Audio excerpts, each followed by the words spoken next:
Okay, thanks for Rita for all that she does. If you can't get in touch with Rita and you're interested, please feel free to call me or email me. My name's, I have the cards and I have my email on there, and I'll pass on anything to whoever needs it passed on to if I know who it is. So please feel free to contact me. The third person we're going to introduce is Zephyr Earhart, who's a high school student, and he was involved with the high school rally. So I'll let you tell more about yourself and what you want to do and what you did do. Thank you. Okay, so if you haven't heard, what day was it? February 6th. So last month, no, not last month, it's April, 2 months ago, there was a walkout organized at Anacortes High School to protest against the actions of ICE. We had a turnout of 350 people, we had a turnout of 300 people, 750 people attend Anacortes High School, so a massive amount of the population of AHS walked out. This event was organized by Melissa Pena Rangel, I think is how you pronounce that, and she is a junior at AHS. I asked her if she would like to come to this. She wasn't available, so I came to talk about the event instead. So a little bit more about it. Massive turnout. A lot of people, in response to the Anacortes Americans article on it, and the comment section was a bit of a war zone. But a lot of the talking points I would like to just talk a little bit about now included these students just wanted to get out of class. It's not really true.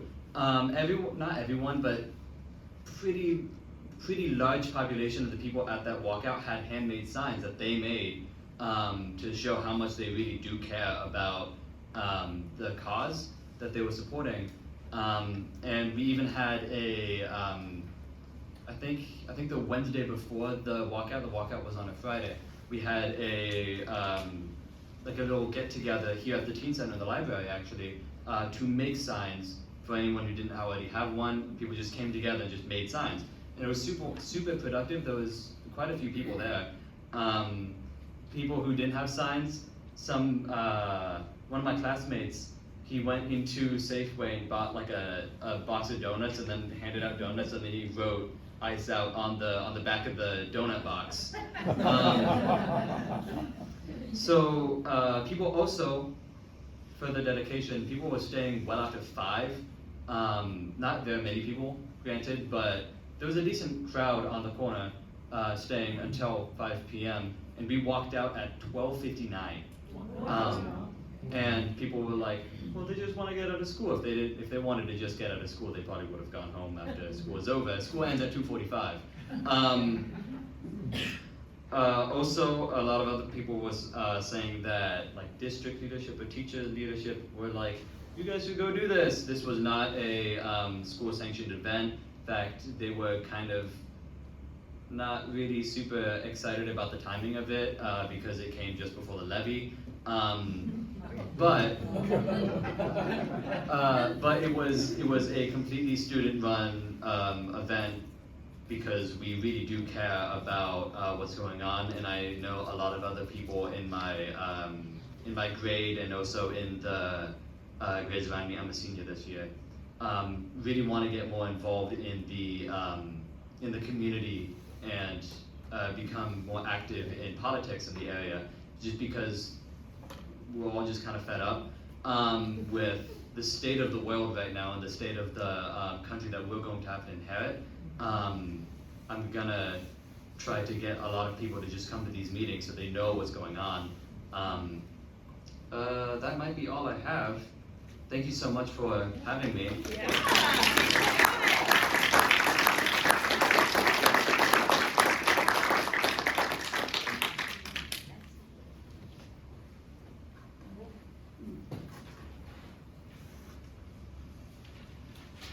And I was saying, a lot of the people in this audience we're an older crowd, but it's wonderful to have a young person coming, thank you.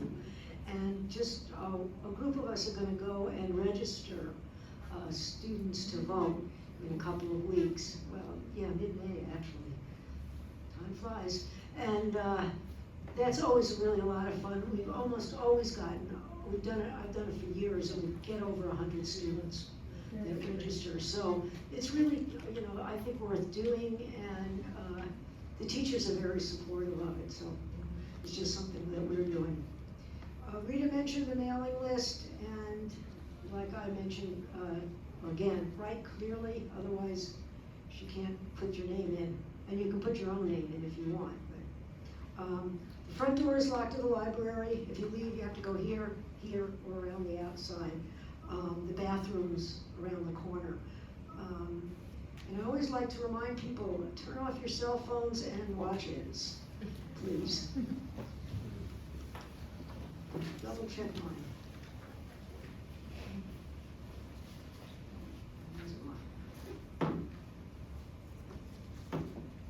Okay, thank you.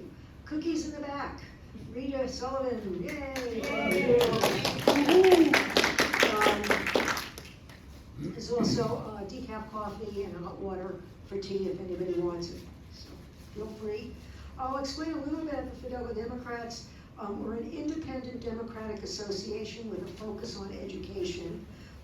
We are not a PAC. We cannot endorse candidates or contribute to their campaigns.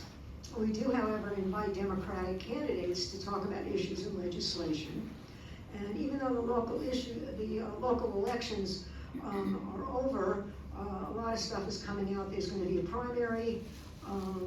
Joe is running, Joe Burns, so it's worth getting re-involved at this point.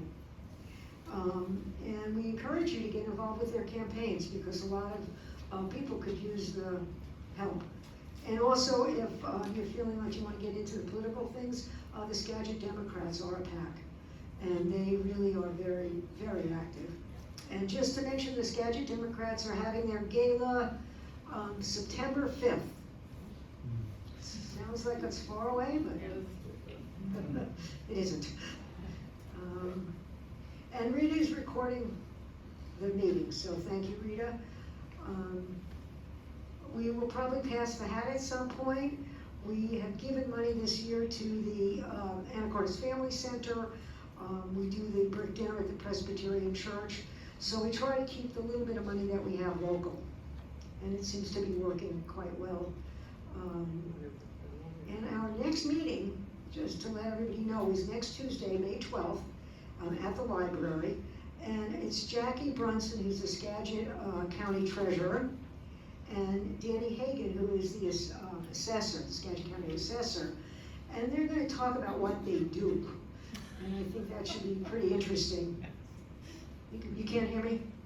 No, I want you to tell people that I'm going to be holding this up. Oh, okay. If you don't hold the mic and you're talking to your mouth, Rosemary's going to let you know. Pass it around. Take no survivors. That's for you, Art. Okay. And then on June 9th, we've invited Lyndon Jordan, who is with No Hate in Washington State. And they're the people that are involved with trying to defeat the two initiatives, the anti-gay, anti-LGBTQ, and just anti-everything to do with, that, what they've labeled that group of people. So he's going to talk about that, and he's come before and he's a great speaker. So that is kind of what we're doing here. I'm trying to, there's so much going on that I'm sure I'm forgetting stuff. The people that are involved with No More Bombs, it's also the group that does, they're connected with the Northwest Nuclear Weapons, Against Nuclear Weapons, and Washington's Physicians for Social Responsibility. And all of them are, there's going to be a free movie called The Pentagon is the World's worst institutional polluter. And I don't think that's the name of it, but it's called Earth's Greatest Enemy. And that's gonna be Monday, April 27th, it's free. And the other group, we've also had them come this is the Skagit people that are involved with gun control, the Gun Alliance and the Skagit Gun Alliance as well. And they often set up booths, they're probably gonna have a booth at the Tulip Festival. And they do booths at different fairs and hand out information. So if you're interested in them, you can contact them, or again, if you're interested and you kind of forget, and then think, yeah, I'd really like to know more, please just contact me, and I'll try to find out what you need to know. And if I can't, then I'll let you know. What? The movie's in the Lincoln Theater. Well, oh, right, I didn't say that. And the, Safe and Sane Skagit, we want sensible gun laws. Right. And they've had some success. this We've year, got, so we've it's got a been- lot of sensible gun laws on the books now, I will just say. Right, Yeah. yeah, they've been very successful in their Yes. lobbying and the work that they do. So again, it's Lincoln Theater in Mount Vernon, April 27th at 7 o'clock, and it doesn't cost any money. Yay! Woo! All right, and now, there's something, let me see. Excuse me, what? Can I make an announcement to add to your list?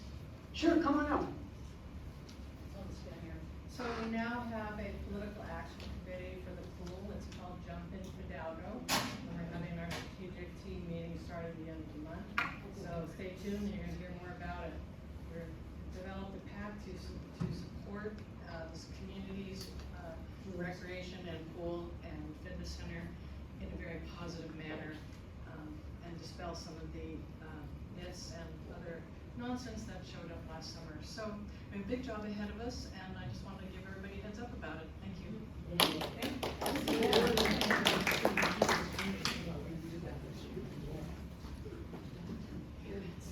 It's really exciting how much is going on. And it's just a lot of different groups, a lot of different things. So you can kind of pick and choose what kind of interests you and get involved. You don't have to feel like, oh, I just have to sit home and watch TV and make myself crazy. You know, you can go out and do stuff. So I am going to, where is Rita? There. Do you have anything more? You're done. Okay. Vicky. Yeah. Okay, so here's Vicky's gonna come up and let us know what else is going on. Thank you. Hi, I'm here to talk about the activities of Anacortes Stands Up. I'm sure most of you are familiar with us. We're only a little bit more than a year old, but I see so many faces out here, people that are there every Wednesday and Sunday, and thank you. I just wanted to let you know about some of the other activities that we're involved in. This coming Sunday, several of our volunteers will be at the Tulip Festival, helping the folks from C2C to hand out leaflets to participants, people who come, to help them understand better about what they need to know about the farm workers and tulips. And one of the big problems, of course, is the H-2A visa problem. There are so many companies that are now bringing in workers who are putting small farmers out of business or forcing them to change their crops because they can't compete with those that hire the workers on the H-2A visa.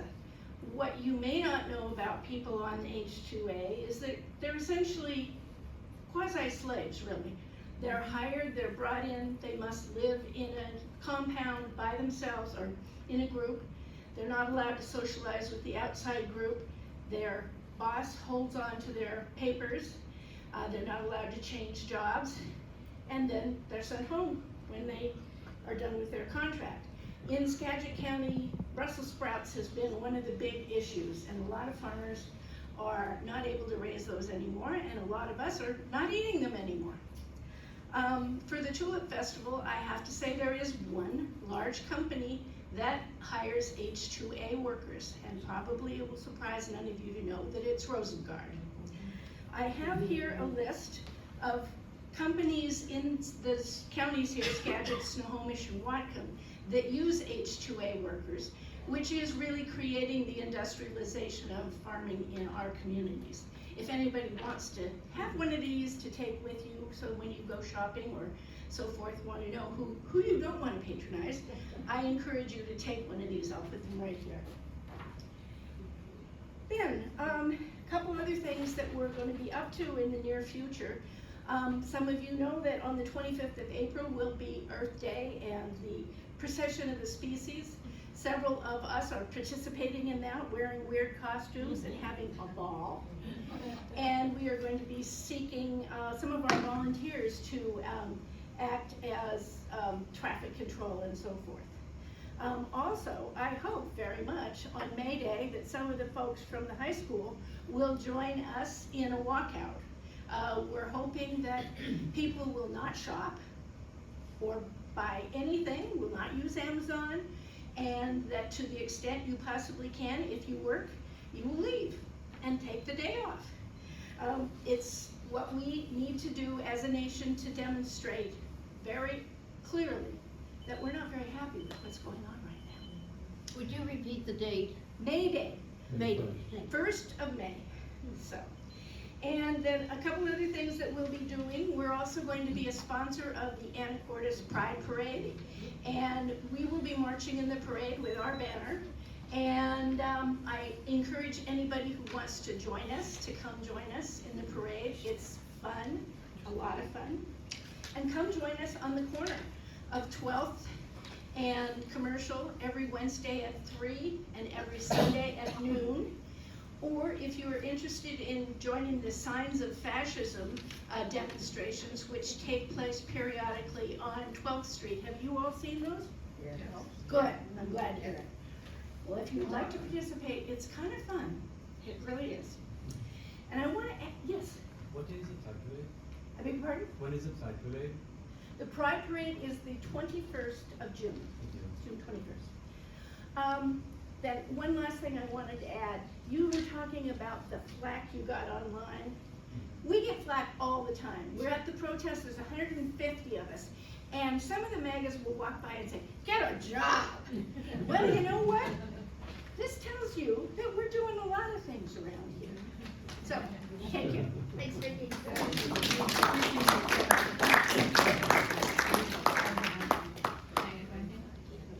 For anybody who's interested in the existence of small farms in Skagit County and their continued survival, you may want to pay attention to the county commission. I think the next meeting is April 27th. I have to double check, but they're considering passing some rules which will determine whether farms can hold events, and what the size of the events are, and what they're going to have to pay for permits to do that. There are two sides to the issue, but there are many folks who are concerned that this will continue to really economically disadvantage small farms disproportionately. The county commissioners could use to hear from all of us if you don't like that.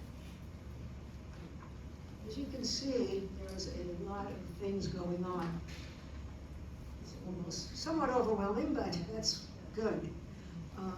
And like I said, that really helps to make sure that people can find the things that they might be interested in. Just a couple of things. The No Kings Day on March 28th, there were 1,550 people. And all through Skagit, there were over 5,000. So it was really, a lot of people showed up. 2,000. So it was really wonderful. Vicki mentioned the Pride Parade, June 21st. Again, you can get online and see if there's anything that you would like to do. They're looking for people to, traffic control and just hold signs, and it's really fun. And you can just dress up any crazy way people do, it's great. Okay, and then the procession, I'm looking down here. May 1st, we've already talked about. And the organizer of the No No Kings Rally with the students was Melissa Rangel. And she was unable to be here today, so thank you, Zephyr, for coming. Told you about that. Let's see. Sorry, there's just so much going on, which is wonderful. So I have notes everywhere. Okay. The other thing that's on April 15th in Burlington at 7 o'clock at their library, Burlington Library, Gabrielle Clay, who's the Skagit County Elections Department manager, is going to be talking about ballot basics and how Skagit County elections work. So if anybody wants to do that tomorrow night, Gabrielle will be there. I already talked about the No More Bombs, and thank you for adding. And let's see. And again, there are several groups that are doing stuff at the Tulip Festival, so please feel free to contact them. And this Communities to Communities are the people who have them come and speak, and they're very involved with the farm workers and what's going on with them. And the program, the H2A program. Okay. Well, if there are any elected officials, Democratic Party officials, including PCOs, please raise your hand. Yay! All right. Well, thank you all for all you do. It's a big job. And if someone is interested, they are more than welcome to get involved. Okay, so now, after all of that, thank you all for listening to all the things that are wonderful things that people are doing. I'm going to introduce Art Huffine. Is that a correct pronunciation? Okay. Art is the current chair of the 10th LD Democrats, and he has been the past chair of the Island County Democrats, and he is also a PCO for his precinct. And he's going to, I'll let him tell you, but he's going to talk about Civics 101 and political structure of the state.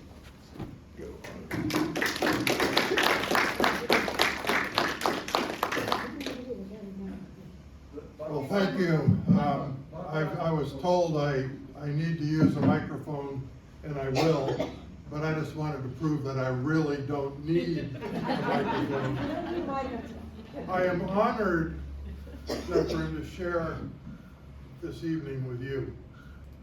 My first political enthusiasm was when JFK ran for president in 1960, and I was a 15-year-old high school nerd that just fell in love with John Fitzgerald Kennedy and his wife Jackie, and I have been a Democrat and active ever since.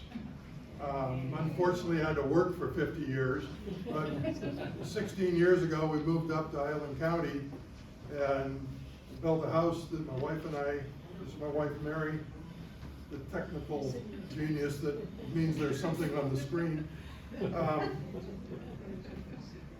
I had not been really involved. I had not really been involved prior to coming up because I was too busy working, but I was always an active member of my precinct. With all the action and activity that you're all talking about, my presentation is designed to bore you. I hope I don't, but the purpose of the presentation is to give an overview of the political structure of the state of Washington. And it's within that structure that stuff happens. I am also kind of humbled by having my name tag next to Senator Lovelett's name tag on the table. I'm a bit overwhelmed. I am not used to living in that kind of royal company. Next slide. So basically what we're going to talk about is just the CD, LD precincts, the party political structure, and then if there's any questions when we're done, I'll take questions. Next slide, please. The basic political structure in the state is made up of geographical areas, the state, and at the state level, we have 2 senators that go to Washington, D.C., and we have a governor and state elected officials. And there's the counties. The basic county structure is to have 3 commissioners. We're a slide before this one, that one. So the basic structure in the state constitution has county executive and legislative activities handled by 3 commissioners. There is the ability to change that, and larger counties have totally different structures. Skagit and Island County both have the 3 commissioner structure, but when you get to Snohomish County, they have, I think it's 5, 6 commissioners and an executive director, so they separate those functions. And then there's cities, and most cities are a mayor and city council. Larger cities have more complex. Then there are congressional districts, legislative districts, and precincts. Does anybody know what those 3 all have in common?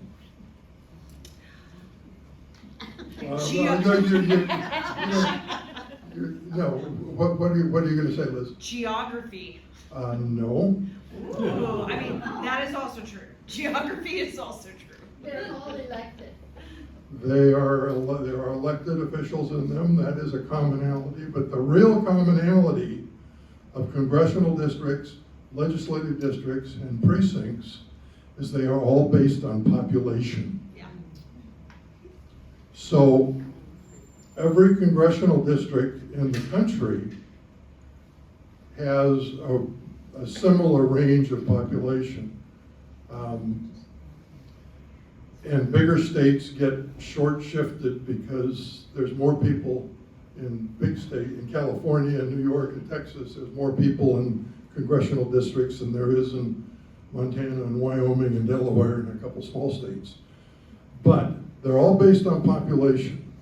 And in the state of Washington, the 10 congressional districts we have are all about the same population. The legislative districts, all about the same population. Precincts, I think it's now, it was 1,000, now it's up to, I think, to 1,200. But some precincts, I know there's a precinct, and by the way, this whole presentation is biased in favor of Island County, because that's where I live, and that's where this presentation was first put together for. But I think the precinct level is now up to 1,200. But there are some precincts I know that have 50 or 60 people in them, because they are a geographical area. There's a couple of square city blocks in Oak Harbor that are still county, therefore they're on their own precinct. So not every precinct has 1,000 or 1,200, but there's this upper limit to what precincts can have, and that's part of what happens in redistricting, is the boundaries of the congressional districts, the legislative districts, and the precincts get adjusted. And it gets complicated because the only absolute fact about congressional districts, legislative districts, and precincts is that precincts are only in one LD and one CD. Everything else is crazy. So when redistricting happens, the precinct is the unit of measure. So they'll take a whole precinct and put it in this LD. They'll take that same precinct and put it in the CD. So if you're in a precinct, you're only in one LD and one CD. But your next door neighbor could be in a different CD and a different LD. And after that, the overlap of LDs and CDs, and especially when it comes into state, county, and city, gets crazy. And we'll get into that a little bit more. So the next slide. The first map of congressional districts. You can see that we are Congressional District 2 up there, and it's basically Whatcom and Skagit. However, our congressman from the congressional district is Rick Larson, and he happens to live in Everett, so therefore the boundary has to come down and include Everett.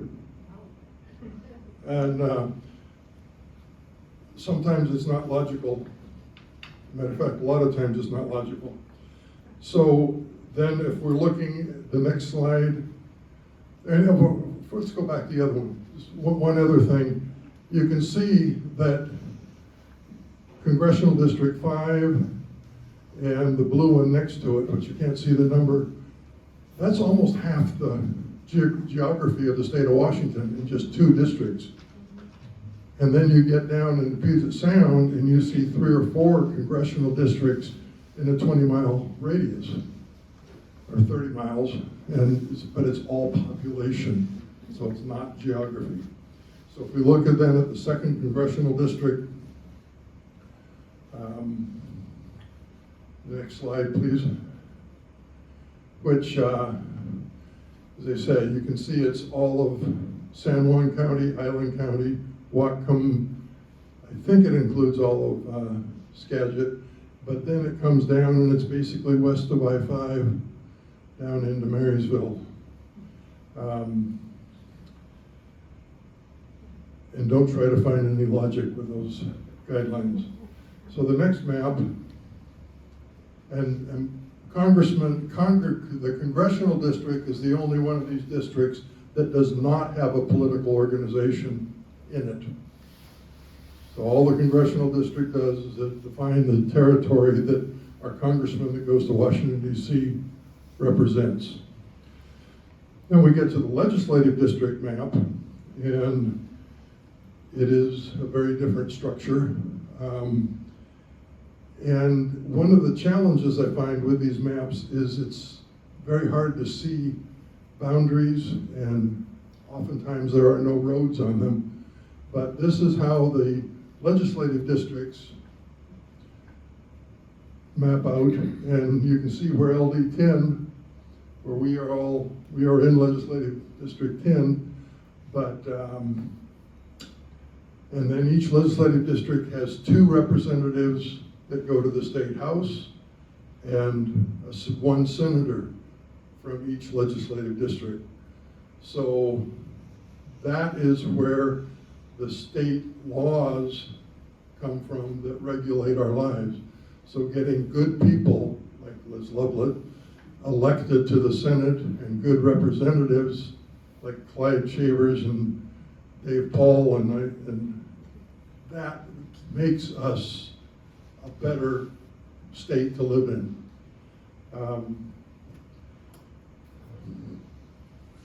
And then the next map is just a breakdown of the 10th LD, and it shows that it's all of Whidbey and Island, Whidbey and Camino Islands, or all of Island County, and just some of Skagit and some of Snohomish. And then the next map, our very good neighbors just to the north, and this is the 40th, where we are now, and you can see that it covers all the San Juans, and again, mostly west of I-5. So the next slide is a precinct map of Island County, and I couldn't find one of Skagit County, but what I want to show here again, Island County is broken into 3 districts, just like you are. The blue on top of Whidbey Island and all of Camino Island is District 1. The little bit of orange there is basically Oak Harbor, Greater Oak Harbor. I'm sorry, that's District 3. And then the orange is District 2. And then all of the green, that is all the rest of Whidbey Island, is District 1. And what do all 3 of those districts have in common? They all have the same population.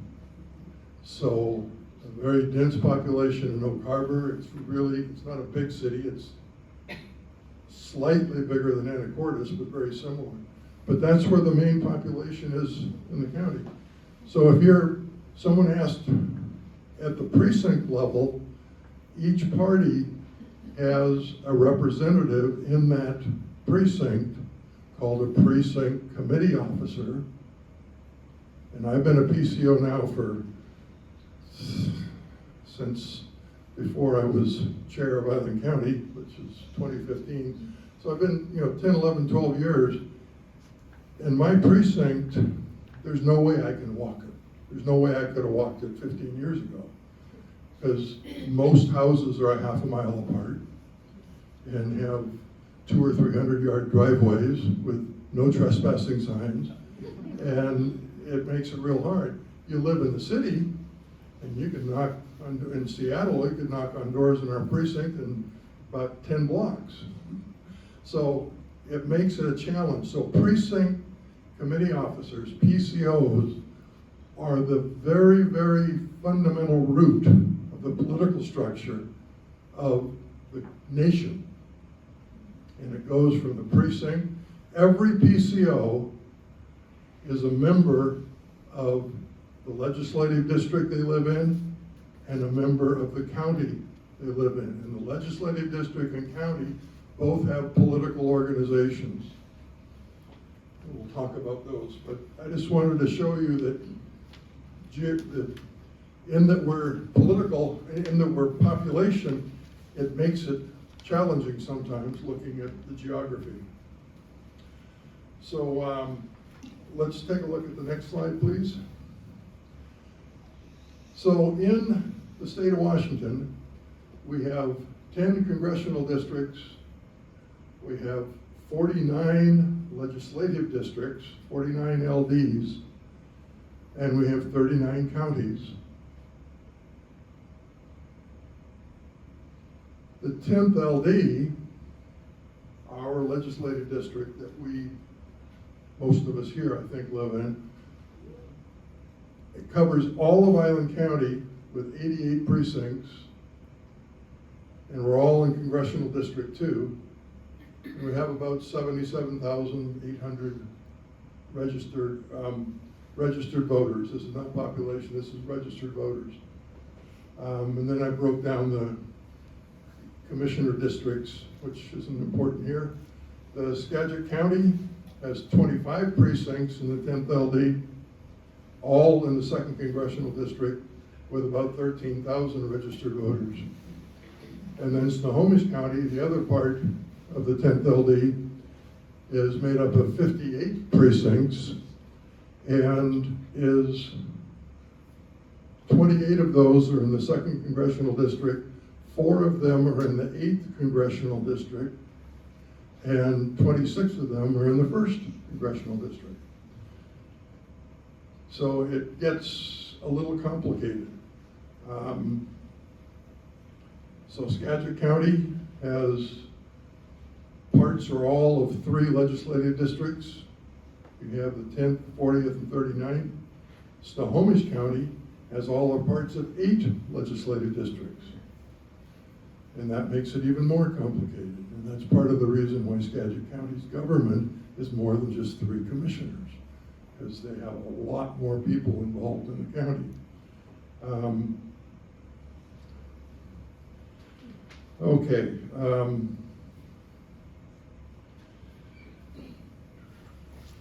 Let's go to the next slide. There's a lot of words here, don't worry about reading them. But I'm now going to start talking about the political structure within the geography that we just talked about, using the congressional districts and LDs. So at the highest level in Washington, D.C. is the DNC, the Democratic National Committee. And it's made up of a chairperson, 5 vice chairs, and a treasurer, secretary, and national finance chair. We are fortunate in that one of those vice chairs is the chair of the Washington State Democrats. So that's been true for the last 2 state Democratic chairs. And she's the youngest chair in the nation, just by the way, Shasta And- Conrad. Shasti Conrad is young, and when she's in the room, you know it. And so we are, Washington State is well represented at the DNC. But the DNC gets to be really complicated because it is made up of this executive board, but then 2 representatives from each state make up the first 100. Then there's 200 additional people elected somewhat randomly. And then there's a ton of organizations, and that's what all the words here are describing, all the different organizations that are represented. And when I went through, I couldn't get an exact number, but the DNC is constituted of about 440 people. And when was the last time you were in a committee of 440 people and got anything done? So the DNC sets national priorities, policies. They're involved in getting people elected that they want, which isn't always, and I have found in my 60-some years involved in politics that the further you get away from a room like this, the more corporate the body becomes. And that's another issue that I'm not going to get into. So, now the last slide we've got up here, actually it's not the last slide, but the Washington State Democratic Party, again, our chair is Shasta Conrad. There's a vice chair, treasurer, and secretary. It is made up of a representative from each of the 10 congressional districts. There's at-large members, there's 4 DNC members, and then it is also made up of the state representative from each of the LPOs, or local political organizations. Each LD and each county has a state representative that goes to the Washington State. They're part of the Washington State Democratic Party. And there is a gender requirement there where the 2 genders have to be different. And then there's a couple other members of the Washington State Democratic Central Committee, but there's a high school group, there's a college group, and then there's Young Democrats. So there's 26 members of the Washington State Democrats, plus 176 from counties and LDs, for a total of 202 members. And that is when the committee meets, and they meet a couple times a year, all around in different places around the state, that's who meets. We have a convention coming up in June.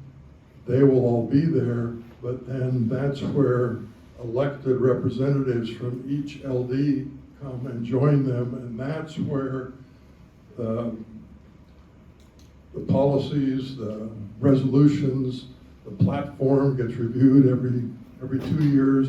That's where delegates are selected for the national convention every 4 years, and all the business of the party takes place with a very large number of people in a room at the state conventions. So that's my presentation. I didn't see anybody fall asleep, which I guess is a success. It's all pretty basic. Are there any questions? Thank you for listening, and I appreciate being asked.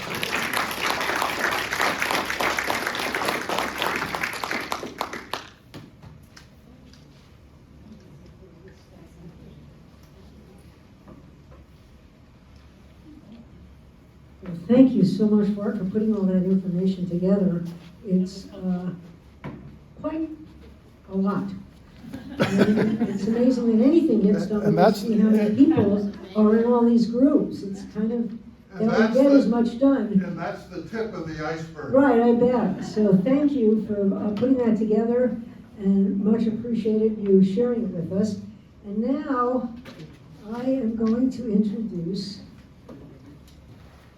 Ms. Lovelett.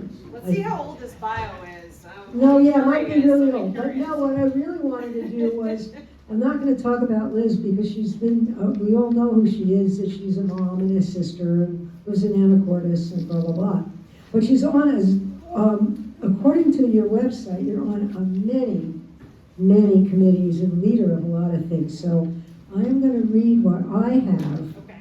because she may be too modest to tell us. So she is the Senate Deputy Majority Leader, Correct.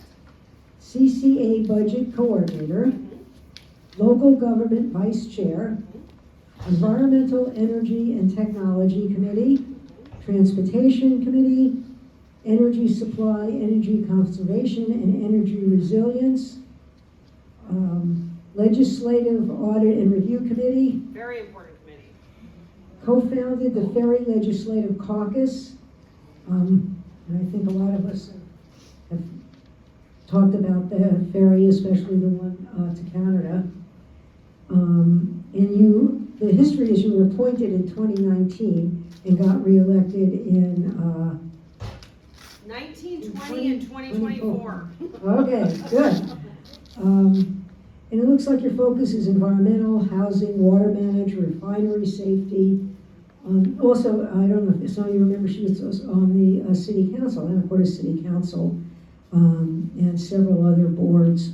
One was the Population Health Trust of Skagit County. So this has been very involved in a lot of things, but thank you for stepping up and being in our state legislature. I'm going to turn this over to Liz. Okay. All right. Thank you, Barbara, and thank you all of you for being here tonight on this blustery day. I don't know where the weather went, but springtime, we need the water. Liz Lovelett, I'm a lifetime Anacortes person. My family's been in Skagit County. My daughters are 6th generation. My daughter was there at the walkout too, with Zephyr and company. So I think the reason I'm here today is to give you a little bit of a recap on the legislative session, give you a little bit of a look ahead of what's coming, and then a little bit of Q&A because I want to hear what's on your minds about what's happening at the state level. It was great to get that presentation from Art to get kind of the both, I will say, geographic and political subdivisions that happen. I was there for the redistricting commission last time around, and there's so many different complicating factors that go into that. Are we putting in tribal reservation lines? Are we putting in school district jurisdictions? Are we putting in only county lines or port districts? All of those different elements go into it. So I represent the 40th legislative district. We have about 155,000 people in each legislative district. This was my 8th session and my 2nd on the leadership team. And it was a really tough year. My first 6 years in the legislature, I'd say those were the salad days. There were, people who had great ideas about how to solve problems that had discrete fiscal notes that went with it. We built new programs. We tried to figure out how to solve for things like childcare, environmental stewardship and protection. But these last couple of years have been really tough. We've had kind of a mounting storm of challenges. One is just kind of the basics that I think everyone's experiencing, which is inflation. The cost of labor, the cost of what it costs to put a business together, how much food and fuel and electricity costs. Those are all things that we're all experiencing together, and the legislature can only solve for so much of it. And part of the challenge that we've been facing these last couple of years is how to make sure that these incredibly important regulations that we've put in place, such as the Climate Commitment Act, that is trying to put a price on pollution. We want to make sure that the companies that are causing the environmental degradation that we have been experiencing from the Industrial Revolution on are putting some skin in the game to try to solve for those problems, making sure that we're investing in things like transit, that we're making sure that, like right now, we have kids able to ride free on all of the different types of transit in Washington State. We want to cultivate the next generation of bus riders, train riders, ferry riders. More and more, what I hear from my kids is that it's increasingly unclear whether they're going to be able to afford a car, and a house, and a college education. And so a lot of what we're trying to solve for at the legislature is how do we make sure that every family in Washington state, every kid in Washington state has the ability to have upward economic mobility over time, right? It's not enough to just get by. We want to make sure that we have access to health care, that if you do want to get a college education, that you have access to that. Those are all really, like, they're huge challenges. And as my friend who chairs the Human Services Committee always says, humans cost money. There's no way around that. And that is what brought us to the biggest victory of this legislative session, which is the millionaire's tax. Which is a huge deal for Washington State, because for anybody who's been paying attention, we have one of the most regressive tax systems in the entire country, including a B&O tax. Anybody who's had a small business in this room, including myself, I used to own the record store here. Business and occupation taxes, we are an outlier in the entire country for operating the way that we do. And the millionaire's tax is giving us the first step forward to really start to redress how our tax code is structured. So embedded in the millionaire's tax, which hits about 22,000 people in Washington state. If you happen to be one of those 22,000 people in this room right now, huzzah, you've made it. It starts in after your first $1 million, and then we tax above that amount. We're backing out things like capital gains. You know, we're not trying to take your family farm. You know, none of those things that have to do with your business. We've really tried to find an elegant solution to make sure that the folks who can and should be paying these taxes are, and that the folks who have been working on building up a retirement or something to be able to pass on to their kids are not the ones that are paying this tax. But with this, we're not only doing record investments in education and in childcare, but we're also offering a suite of tax reductions. We really heard loud and clear that small businesses in Washington state are really struggling because of those aforementioned changes in labor costs, changes in the cost of goods and supply chain and inflation, right? So we've doubled the small business B&O tax exemption. We want every business that's grossing less than $300,000 a year to not have to pay into the B&O tax in Washington state.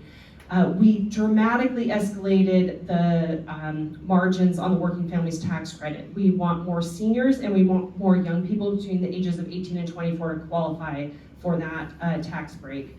And we also coupled it with a reduction in sales tax.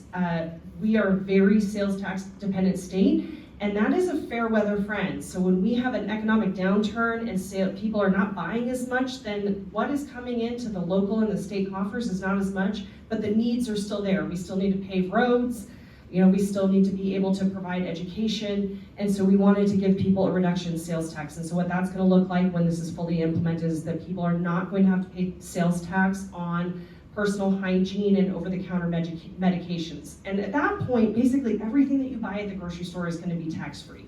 That's the goal that we're going for here. We want people to understand that food and medicine are basic things that everybody needs to be able to have access to, and that was what we were really trying to target.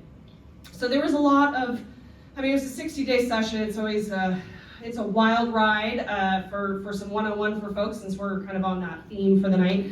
We either do a 60-day supplemental session or we do a 105-day full budget. This year was a 60-day supplemental. And so we were able to get our entire book of business done. And for all of the 8 years that I've been in the legislature, adjourned on time, which is a big deal because for any of you that were paying attention during the McCleary years or the Hearst Water decision, we went into special session after special session after special session to try to solve that. And while that may not have a direct impact on people in the day-to-day, what that had a huge impact on were things like capital budget expenditures. You know, we want to make sure that, for example, we brought home money for the city of Anacortes new event center that they're going to be building. That can't get delivered unless we pass our budget, right? So a lot of it is just making sure that we're getting the things that we were passing were time sensitive, that they were mission critical, that we were using a harm reduction model on the budget that we did have, because we still had more cuts to make. Last time in our full budget, we cut roughly $6 billion. This year we had to do additional cuts. They were painful. And you know, I really bristle at the narrative that we have this unchecked spending problem when really what we're trying to provide are basic services for folks. We want to make sure that we have, in the face of extreme federal instability, that we are continuing to backfill Medicare, as an example. These are things that are exceedingly important for people at the community level. We didn't want to have to cut early learning education, because what we found is that if we want our communities to be strong, people need to be able to have reliable, safe childcare options if they're going to be able to go to work. One of the things I love about our legislature is we are a majority women in the Democratic caucuses in both the House and the Senate in the Washington State Legislature. What that really meant functionally was that harm reduction, lifting up families and the well-being of children and seniors as being central to the way that we made budget decisions, is very evident in the way that we made cuts and the way that we made investments. And that's really important, especially right now when I think we are seeing a very flagrant disregard under the, what is shocking to me continually is that it's the Family Values Party coming in and, I don't know, separating families by deporting people and saying that, America's function in the world is to provide war and national defense and not basic things like education and childcare. It's appalling. And this is what makes us Democrats, and this is what brings us together. And I think that, having all of these preamble about all the different ways that people can get involved in a time that is super volatile, that every day you turn on the news or you look at your phone, all you're seeing is a pit of despair. Let's be real. It's kind of awful, and it's inundating, and yet we come together and we find that we have so many commonalities that bring us together as a community, as activists. So one of my friends that left the Senate and now is serving in the 6th Congressional District, she said the other day when she came back and visited our caucus, that it takes 3% of the population demonstrating on the regular to make real social change. So for that means 500 people a week needing to show up in Anacortes saying that what we're seeing is unacceptable.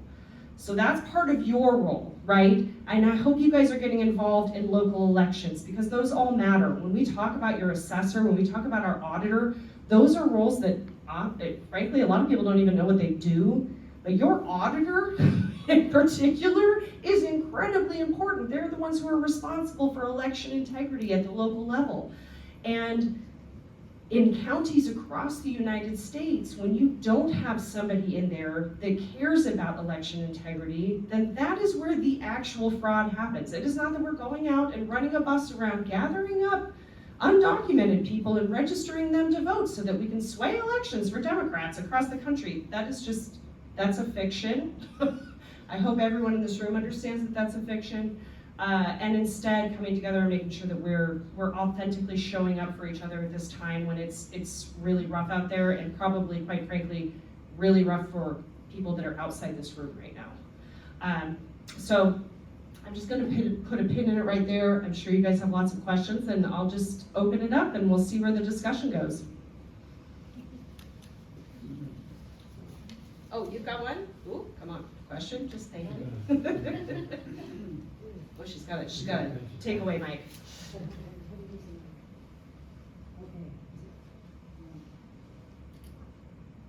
That's working, okay. I paused because I thought, is this working? Yeah. Okay, I paused because I thought we were all gonna clap for you. Oh. Because the first thing I wanted to say is thank you for, I mean,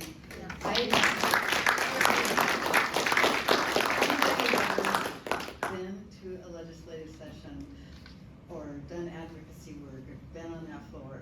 It doesn't just happen on the floor, and we know that. And we know how long the hours are, how little sleep you get, and that your family has to remember what you look like because they haven't seen you. So we want to thank you. The thing that I also want to thank you for is that the legislature did really support early childhood. I want to clarify, I'm not here as a representative of the State Department of Health, but I do work for the State Department of Health, and I work in the early childhood development. And so we were very pleased to see the support that we were getting. One concern that I have, and it is related to the fact that you're on the technology committee, Thank you. One of the decisions that was made this legislative session is that the Watch Me Grow, which goes to all of the parents based upon the birth date of the child, with this is what your child needs right now, that is being converted from a mailing to electronic. And I think about people that live in places like, parts of North Skagit County, up in the Cascades.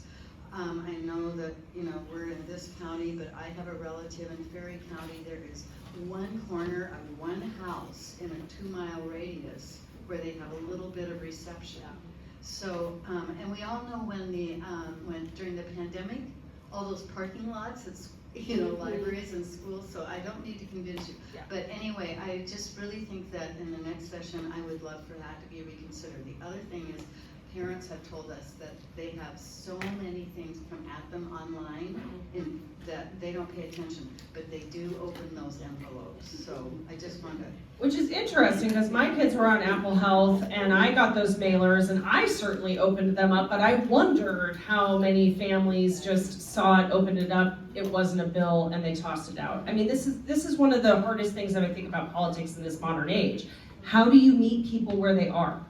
For some people, it is going to be mail. For some people, it is going to be email. For some folks, it's going to be text or social media. We're really trying to diversify the way that we show up for people so that they can better understand what their rights, their roles, their responsibilities are. One of the things that I've been pushing for really strongly, we put money in the budget many years ago, was to have single source of entry for social services. It's basically like TurboTax. You get a drop-down menu. Oh, okay, you income qualify for this? Well, then you probably get food assistance, and you probably need eyeglasses, and maybe you get some fuel benefits, because the reality is people do not experience upward economic mobility just because they got one social service. And I've had the personal experience, I've shared this many times in this room, of having my self-employment income changed by literally 1 penny, and it kicked my kids back onto Apple Health. I was paying out of pocket for that. Those were then meals and things that I was not able to purchase out in the community that helps support all of the other businesses that makes our community so incredible. And when you make a quarter more an hour, and all of a sudden that kicks you off of those programs, those people are in deeper poverty than the folks that qualify for it. Like, we have some really messed up metrics for how that works. And unfortunately, we're in this space where trying to figure out how to make the actuarial pencil is really challenging.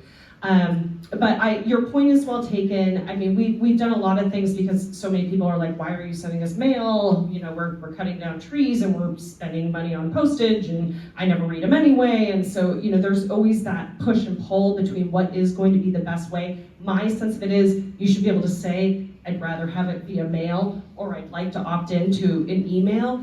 Also, like, our doctors that are working in pediatric medicine around the state are doing a really good job in a lot of places around making sure that information is getting out to families. But it is really complex out there. I mean, Zephyr's generation, other kids, like, going through the COVID years, the ripple effects of those years are still being experienced, in particular by our youth, and it's still pretty rough out there. Their social lives are so much embedded in being able to be on social media. I'm the last of the card catalog generation. I mean, we didn't have computers when I was a kid, so I'm kind of like that generational jumping off point. But lots of other folks are trying to figure out how to find their way in this modern world. I don't want to download another app, for God's sake. Like, please don't make me download an app. Anybody else? Yes. Israel, who is Anacortes resident, was picked up by ICE. Can you, as a senator, do anything to help? Boy, did my phone blow up that day. So, long and the short of it is, we do not have any jurisdiction over federal immigration enforcement. That is the sad, short answer. What we have done as a state, however, is we, from the first Trump administration, have laws on the books. How many of you in the room are familiar with Keep Washington Working? Oh, good. Okay. So Keep Washington Working is a state law that mandates that local and county law enforcement are not allowed to be sharing information or participating in immigration raids. Now, that only goes so far, because if you have an immigration or border patrol officer that has a legitimate warrant, if you are interfering with that, that is obstruction of justice. So there's only so many things that we can do. What was done in that particular case, and what I have done in other cases, because I work very closely with C2C and others, is we immediately, once it comes to my attention, we escalate to the governor's office, we escalate to the attorney general's office, so at least there are eyeballs and names so that people know what's happening. But really, there's very little we can do that has to do with direct intervention for ICE enforcement. One of the other major milestones of this legislative session, however, was that we banned face coverings for law enforcement, including federal officers in our communities. One of the most chilling developments of this last couple of years is the idea that unbadged, masked people in unmarked trucks can pick people up from work without a warrant, right? That is deeply disturbing dystopian shit. I'm just gonna say it like it is, right? Like that is, nobody wants that. And so one of the big steps we took forward was making sure that at least they are required to have their face shown so that we know who is picking people up. Yeah. Do you have a question? So I, along with other things that I do, I also serve on the Anacortes School Board as a student representative. So I'm also very familiar with the state of like the budget and funding of education in Washington. And there's just, I mean, for lack of a better word, a crisis with funding for schools in Washington State, to the point where, to my understanding, the state government passed an allowance for districts to raise more funds in levies, which is why like all districts in Skagit County except for I believe it was Mount Vernon passed new levies this past couple months. Is there any hopeful work in the excuse me, in the next legislative session to try to get some of the funding for schools back, because it's just kind of iffy right now?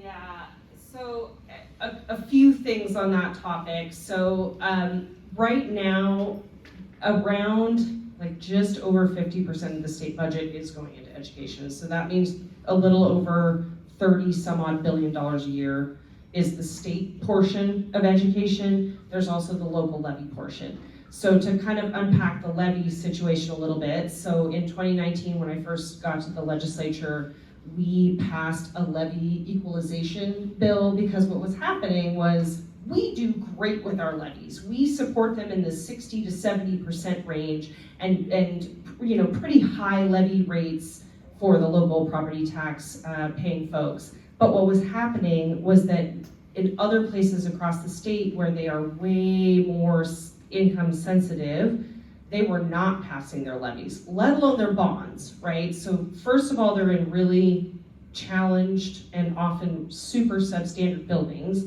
but then they were also not able to pass their levies.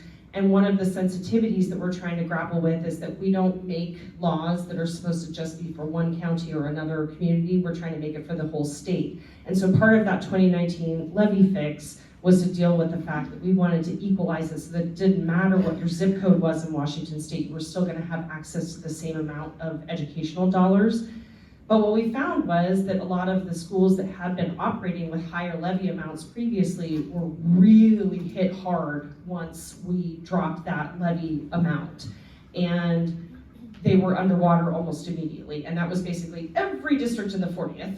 So all of my school districts were in that category where the community strongly supports the levies, they want to pay at a higher rate, they see the value of education in their communities, but that still doesn't do anything for the kids in OMAC and Toppenish and other places around the state where their voters are not going to support their levies. So to be honest, we have to backfill those school districts first, because they are really struggling with getting the supports that they need. And that doesn't even begin to get at language barriers, ability to recruit and retain staff? How do you get one counselor to be able to cover 5 school districts when they're 150 miles apart? So, I mean, these are the complexities that make it so that it's not just like, if we inject $1 billion in annually, will it fix X amount of problems? But that is one of the major investments that we are anticipating for the millionaire's tax. So back to the millionaire's tax for a minute. Guess what? Probably going to be a citizens initiative. Be prepared. I hope everybody's ready to be boots on the ground to support this. We must uphold it if we want to be able to put that money into education, into childcare, into healthcare, into lowering taxes for all of those things. We're anticipating a Supreme Court battle in the very near distant future. So those are all things that we are going to need all of you to be all hands on deck, actively participating in to uphold. I'll leave it at that. Shay. Liz. Former legislator Shay Schelber. Liz, kudos. This has to have been one of the most toxic. Okay, am I good? Yeah. This has to have been one of the most toxic sessions in history. And yet you have continued to smile your bright smile and do your good work, and really, kudos, and we can all applaud now.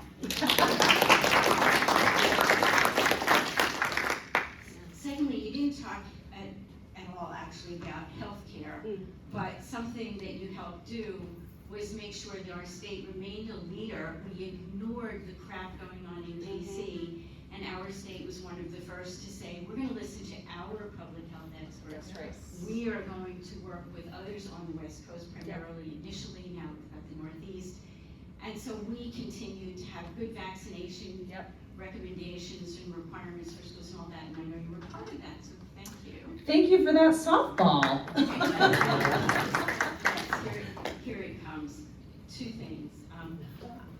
I would like to support our students' comments. You know, 20 years ago when I was in the legislature, 72% of the state budget went to basic education. So it isn't just a question of equality, and I'm familiar with nuclear and how it's screwed Anacortes and others. But we're just not putting in as much money proportionately as we used to. And as many people in this room know, basic ed funding doesn't even cover things like technology. So Unless you have a technology levy. it's a levy, it's not coming from basic education. So I just want to reinforce what our student has said. You've got lots of competing interests, but we're not funding public education adequately. Last question. Can you talk about how we're going to defend the constitutionality of the millionaire's tax? Yes. Let me unpack just a little bit of your intro, though, because I do want to highlight a couple of things that we did very specifically for our area. One is I worked with Senator Mazzal in the 10th District to pass a bill that allows Island Hospital to go as a critical access hospital designation. That's a huge deal. For those of you that are, in the healthcare arena, they basically set the Medicare reimbursement rates in like the 80s, and we're just like, we're done with it. We never need to come back and evaluate this again. This has led to incredible amounts of problems, especially when you're in a community like ours that has so many folks that are 65 and older, because the medical needs are just, more complex as folks get older, as we all know. So that was a really huge first step in making sure that Island Hospital can hopefully stay a secular and non-affiliated hospital. It's incredibly important for reproductive rights. It's incredibly important for death with dignity. These are all things that I think are very basic and fundamental democratic values, and that was part of what pushed me to want to help make sure that got passed. Another one I want to give a shout out to Senator Annette Cleveland, our healthcare chair, for really pushing hard on making sure that we have solvency in the 340B prescription drug program. This is what basically pays for all of the medicine that folks get when they're in Medicare, and there has been a really concerted effort from Big Pharma to want to pull out and get higher market rate reimbursement than what they should be doing, which is giving medicine at a rate that people can pay for when they have illnesses and they need to cover it. So that was another bill that we passed this year that was a huge deal. As to the constitutional piece of the millionaire's tax, a couple of things. One, we were able to pass a bill however many years ago that said, if it is revenue that is central to the basic performance of government, it should not be immediately subject to a referendum. Because if we had to have a referendum on every single piece of revenue that we did, we would never be able to keep the lights on in the state of Washington.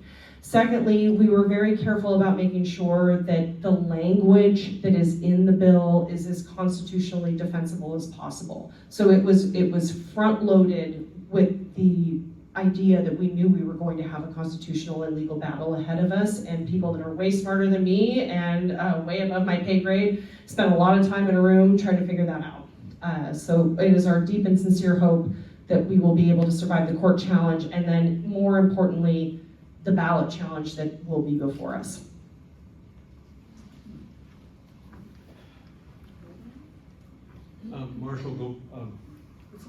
It's on? Marshall Goldberg from Oak Harbor. I've heard you before, Liz, and what you said tonight is absolutely wonderful. I can only say wholeheartedly that I wish we had a senator, our senator was like you. Okay? You've got two great House members. I know we do, but I want to make it a... It's only 2 out of 3. It's only 2 out of 3. We wish we could match you on our end. I'm very much supportive of the millionaire's tax, and I understand everything you've said, but in truth, the most equitable tax is a progressive tax. Yeah. There's good evidence that everybody wins, it's a win-win for everybody. And specifically, I'm not sure how the Constitution reads, but I believe we've had several referenda or initiatives to have an income, a state income tax, and they've all failed. Yep. And so my question to you is, what is it going to take to turn that around when people realize that all of our other taxes, for the most part, are not equitable? We sacrifice people in lower middle income classes for that, to the benefit of the billionaires and billionaires. And what would it take? It seems to me it's education and it's a public relations that hasn't been done yet. That work has not been done, because all things considered, we should be able to get a progressive income tax in the state of Washington. Yeah, well, I tell you what, my email inbox about the millionaire's tax was not from millionaires that were against it. It was from everyday people who were worried that if we passed the millionaire's tax, the next thing we knew, we would be taxing them. And that was not the intent of what we're trying to do. We are trying to bring in a more progressive revenue. It's hard to be more progressive than saying, we're not even gonna tax your first $1 million. We're only gonna tax above your first $1 million, right? But what's challenging is that because all of this is enshrined in our state constitution from just a little over 100 years ago, in order to change our constitution, it requires a 66% vote of both chambers of the legislature and a referendum of the people. So, as you can imagine, there are 0 of my Republican colleagues that are going to carry any water on that topic. Right. So we just, quite frankly, do not have the numbers, and that is just the political reality. Get away from that speaker. Yeah, so, I mean, we just had an initiative to the legislature that had to do with an income tax just recently. The people have defeated it multiple times. I will say one of the most masterful things that my colleagues across the aisle execute year over year is convincing poor and middle income people that they share interest with the ultra wealthy. Because someday they might make the made-for-TV gadget that gets them the $1 million, and then they're not going to want to pay the tax. Yeah. Thank you. Just gotta go right into the front of it. Okay. Yeah, there you go. Laura Hamilton. Thank you, Liz. You're terrific. We're so glad you're there representing us. Yep. And in the paper, the report about well, I'm sure you had much to do with getting the $500,000 for our community center. I did, in fact. I thought you might, but the way the story was written, it looked like the mayor was giving most of the credit to the new lobbyist that has been hired by the city council, and how thrilled they were that on their first time out, this lobbyist landed $500,000 for Anacortes, which, it's impressive. But I'd just like you to talk about what your role was and how you work with the lobbyist. I'm sure you must share the job with her, you know. And also, could you just give us a little taste of how the governor's doing? It's a little hard to tell from up here in the northwest corner. Ooh, I'll take that one piece at a time. The way the capital budget works is that interested organizations fill out a request to our different member offices. The City of Anacortes submitted one. That unfortunately was fairly far down the list by the time it was submitted. And we had many other things that, maybe they'd come back a second year to try to get a capital appropriation, et cetera. Then we have to work with our capital budget chairs. I mean, at the end of the day, I'm in the relationship business, right? The policy is important, and it is a huge part of what I'm wonky that way. I love to get involved in the policy, but really it's about making sure that you have good relationships with all the people you need to have relationships with in order to be able to get different things to the finish line. So I went back to my budget writers and said, this is really important for my community. What can we do? Can it be in your cats and dogs list of things that we can get to the finish line? And it ended up working out. They try to leave a little bit of flex space for things that maybe was an oversight or what have you. And we were able to get we got $3.9 million for behavioral health. We were able to purchase the behavioral health facility in San Juan Island. We got the Recovery Cafe in Skagit County. We got a whole housing development up in Bellingham. By the way, like 70% of my constituency is just Bellingham. So keep that in mind. Like, I'm one of the few Democrats that has to represent multiple counties. So we're always trying to make sure that we're getting adequate capital requests coming in for, across 3 different counties. And I will say, to Ron Masal's credit, we work together as a Skagit County delegation. I'm not on Ways and Means, Keith Wagoner and Ron Masal are. I'm on transportation, so we do collaborate to try to make sure that our capital and transportation budget requests are coming together. We are very lucky that our 10th and 39th district delegations that are primarily Republicans are very great to work with. And honestly, I think that's one of the things that we need to hear, frankly. Like, we need to know that there are, in fact, Republicans out there that are going to bat for things that matter to the people in this room. It's not just a bunch of fisticuffs and being angry at each other all the time. Like, sure, we have the things that we stomp on the floor about and that we'll never see eye to eye, but we also come together and we're like, hey, we just experienced a flood. How about we pull our resources together, pull our influence together, and try to get some money to come back to our county to deal with that. So that was a lot of what we're trying to do. As far as the governor goes, I mean, we're all Democrats, and we're all working together on roughly the same agenda. So it doesn't matter if you're in a small caucus room like mine or in a larger one like the House. Goodness knows how they manage to do it in Congress, because all Democrats are not actually of the same mindset. It turns out, I'm on the left tip of the spear. I always think everybody's as progressive as I am, and then I turn around and it turns out it's not even true, like one seat over. We have a lot of different minds of how to solve problems and what the right tax structure is going to be, what the right, how to make sure that we can still have businesses thrive in Washington State. At the same time, we have childcare and education thriving in Washington State. So it's always, there's always complexity to every decision we make, whether it's the policy or it's the relationships that we have or anything else. So I think he's got a year under his belt. He went from being Attorney General, where he had a very discrete portfolio of things to work on, and now he has to know about, housing and climate change and who he can lean on in the legislature to know about those things that's been working on him for the better part of a decade.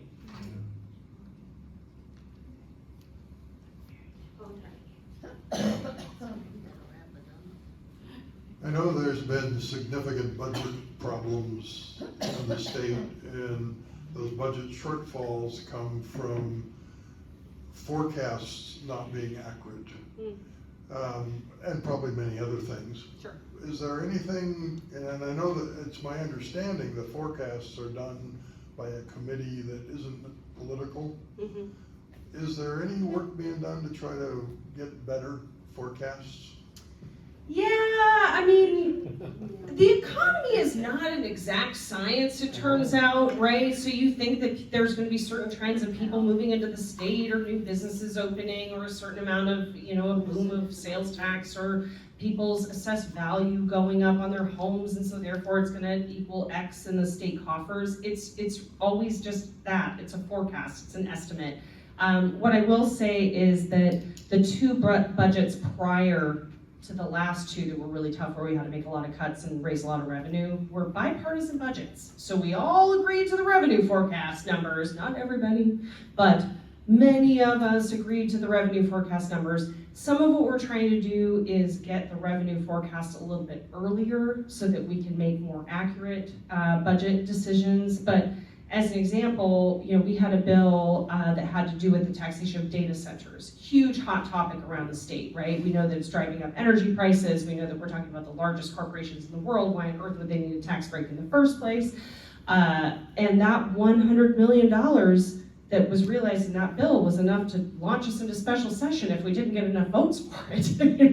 So we're always down to the wire and down to the penny on making the budget balance on the 4-year outlook, but we are required to make it balance on the 4-year outlooks. And that's where the supplemental budget years come in, is we're trying to kind of course correct. Okay, well our forecast was this, but our actual was this. And for example, on the Climate Commitment Act budget, our forecast was this, and revenue actual was higher. And so we had more that we were able to invest in those budget line items. So it is, it is the same thing for actuarials on social services. We assume that X amount of people are going to need, Apple Health for Kids, or they're going to need vision coverage or dental or food stamps or whatever else, and then it's the actual amount that comes in that is what we end up budgeting for. So there's always reversals from agencies and things like that. So it's very dynamic, is kind of I guess that was a longer answer than a short answer, so.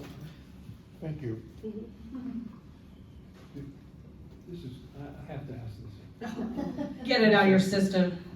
Speak now, forever hold your peace. No, just put it to your mouth this way. Right in the center. I worked at the Centers for Disease Control for 2 years. Okay.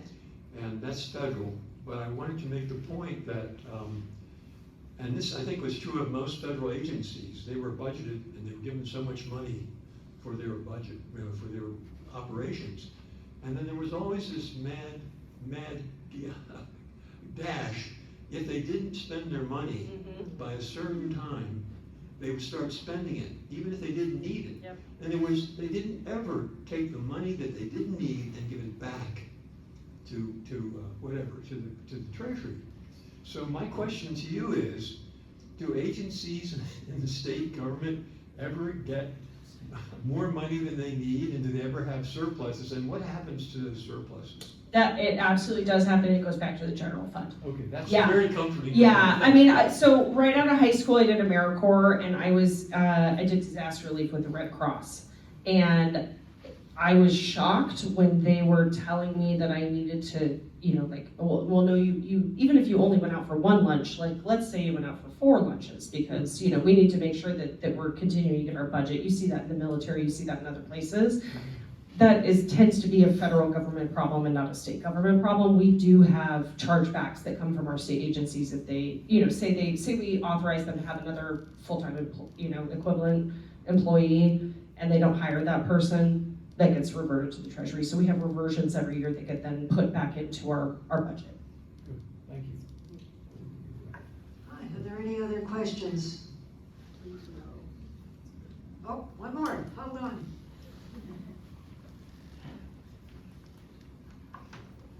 It's kind of frivolous compared to what's going on, but I know a few years ago, we passed that we're gonna stay on daylight savings time, and the US Congress had to approve it, which they didn't.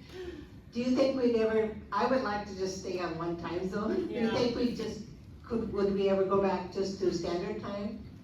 Man, I gotta say, this is like my least favorite question, only because that bill comes out of the Senate every time, like 48 to Lovelett. I don't know what it is. I love daylight savings. I don't know. I like to, all of a sudden, I get to jump ahead. So I'm not the reason that this isn't passing.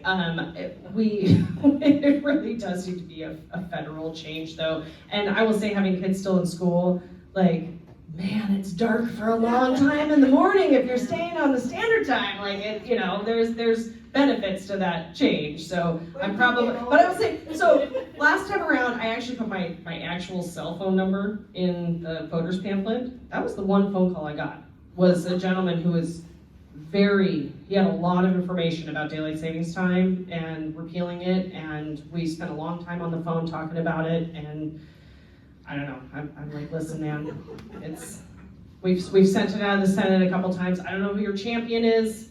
It'll remain to be seen. Okay, thank you. Any other questions? If Thank not, you. Thank you. Thank you. Thank you for organizing and marching and protesting and door knocking and contributing to political campaigns. I would like to wrap it up to just say, every year is important in terms of elections, right? This year, we have an opportunity to take our Congress back and put a backstop on this administration. Hear, hear. We must succeed in that.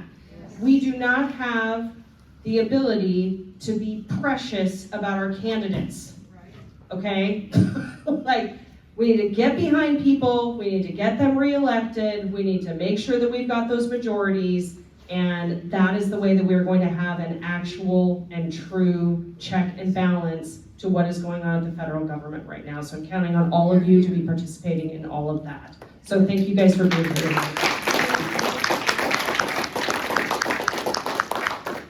And I was gonna ask if people could help with the chairs back, but I also want to thank again Zephyr for all you do.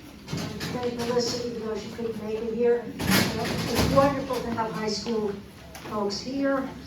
Joe is Rita, thank you. And thank everybody for all you do. It's so much going on. Thank you.